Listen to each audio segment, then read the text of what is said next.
mi alma. ¿Pero peleo con quién? Meet a voter 2020 U.S. presidential candidates will want to win over.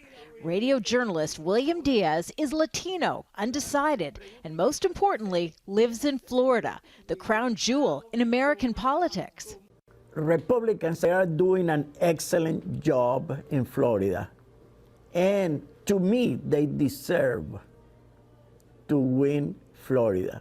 And you know what? I'm a registered Democrat. He says Republicans are simply more engaged. Diaz came to the United States 30 years ago from Venezuela. Despite President Trump's hardline immigration policies, Diaz is considering voting for Trump, but he'll need to do more to support those suffering in Venezuela. Move from the rhetoric to action. When Trump visits Orlando on Tuesday to officially kick off his campaign, it's voters like Diaz he'll need to convince. Trump's record over the past 2 years will be front and center. I will build a great, great wall.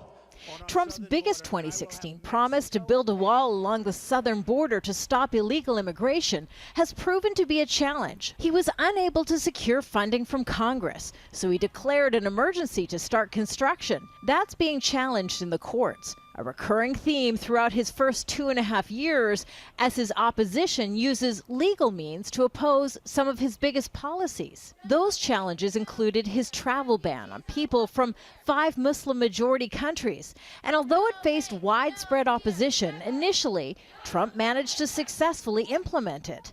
It also helps that he appointed 2 justices to the country's highest court. As a candidate, Trump promised voters America First policies. He made good on that pledge and angered U.S. allies, announcing he would withdraw the United States from the Paris Climate Accord and pull out of the 2015 agreement to limit Iran's nuclear program. Still, the U.S. economy remains steady, even as Trump has picked fights with China, Mexico, and Europe, accusing them of unfair trading practices.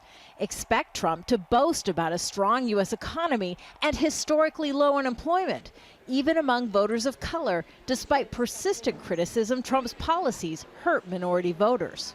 We know that Florida is a state that's becoming increasingly browner.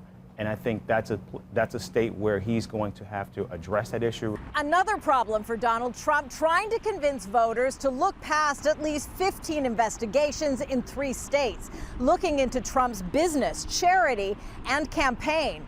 And even with the Mueller report behind him, Democrats in Congress are still investigating, generating problematic headlines for a president trying to win re-election.